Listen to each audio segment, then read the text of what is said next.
穆提？我不是穆提。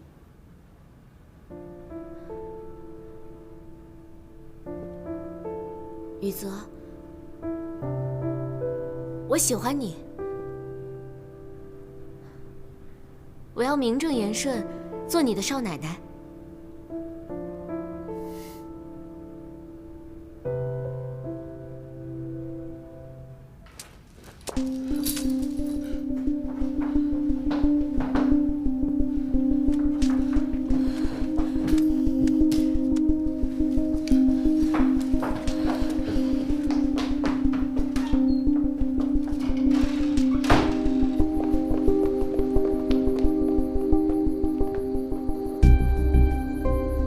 真没想到，果然一切都在你的掌握之中。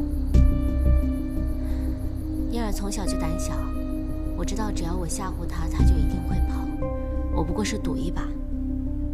我的证据已经被毁了，但就算我的证据没有被毁，他也可以说玉佩是我从他那偷去的。其实我根本没有十足的把握证明我自己，是他的心虚出卖了他。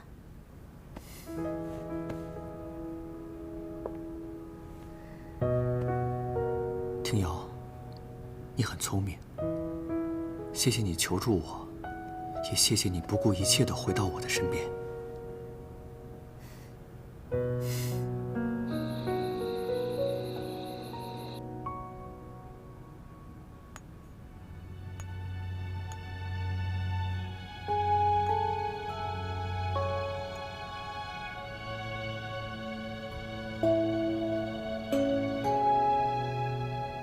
祖母，这么晚请您和二叔前来，正因为事关重大。老夫人，这块玉佩您一定认识，是当年方家与董家的定亲信物。玉佩虽然破碎了，但确确实实是我爹临死之前亲手交给我的。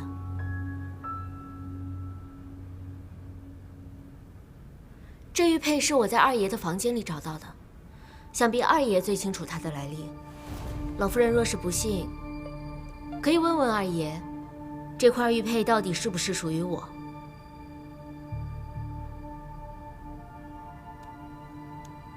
二爷不说话，那便是默认了。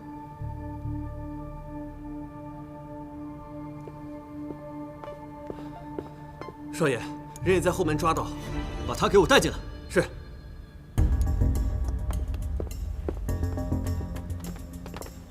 放开我！放开我！啊！燕儿，这大半夜的你要去哪儿？若不是做贼心虚，你也不必逃跑吧？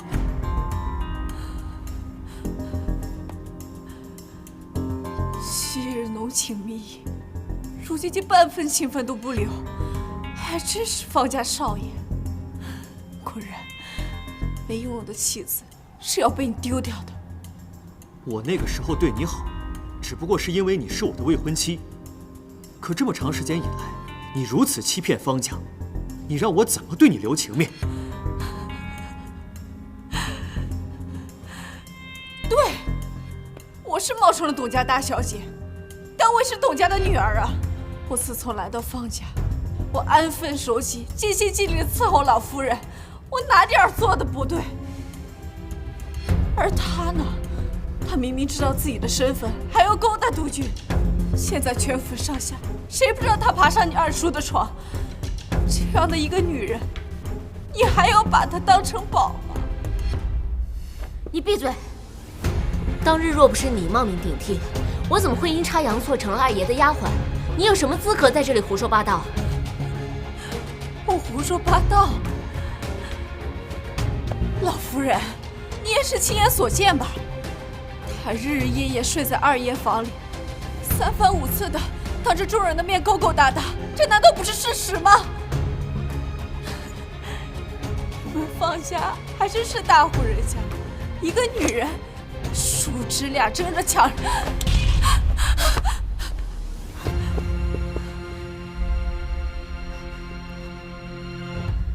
老夫人，燕儿纵使有千般错，但她也是我在这世上唯一的亲人了。还请老夫人看在董家的情面上，饶他一命，就把西屋给他住吧。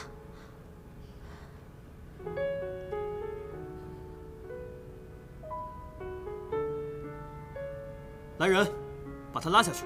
是。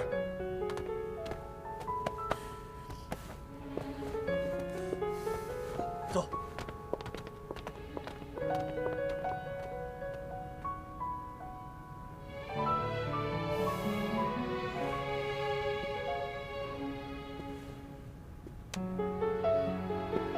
祖母，那听瑶她……陈妈，夫人，把之前董燕儿住的东楼房间收拾出来。今晚就让董小姐搬进去吧。是。既然听瑶的身份已经恢复了，还请祖母帮我们选一个吉日，再帮我和听瑶补上文定之礼，也将她的身份向大家公布。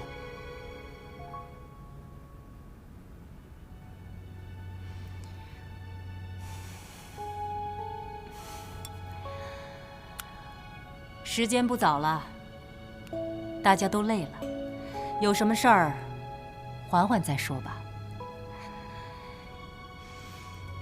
听瑶，你放心，既然你已经恢复了身份，我们方家绝对不会亏待你的。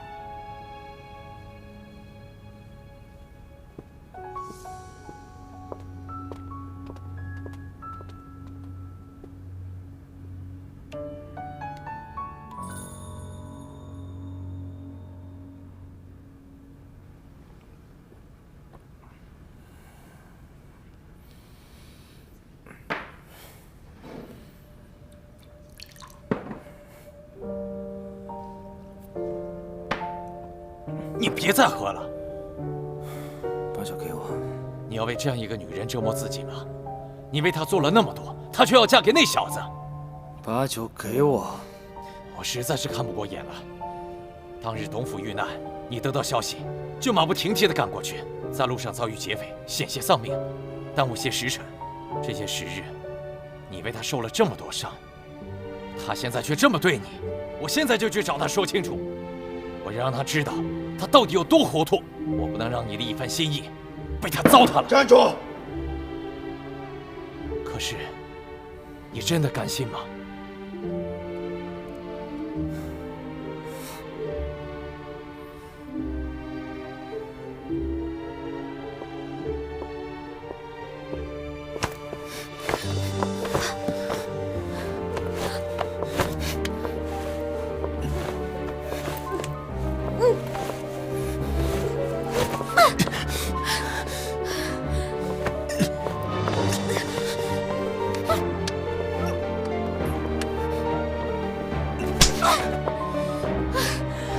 晴儿也自重。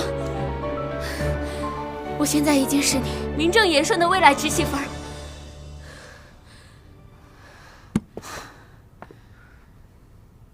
你如此义无反顾，你到底在乎的是你董家大小姐，还是方家少奶奶的身份？我都在意。总之，不会再是你的丫鬟了。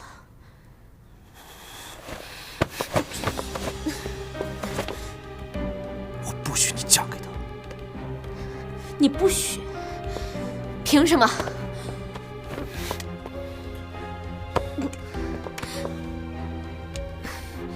全都军府上上下下都知道你是我的人，一女不能失二夫。既然你从了我，你们这个婚约自然就结束了。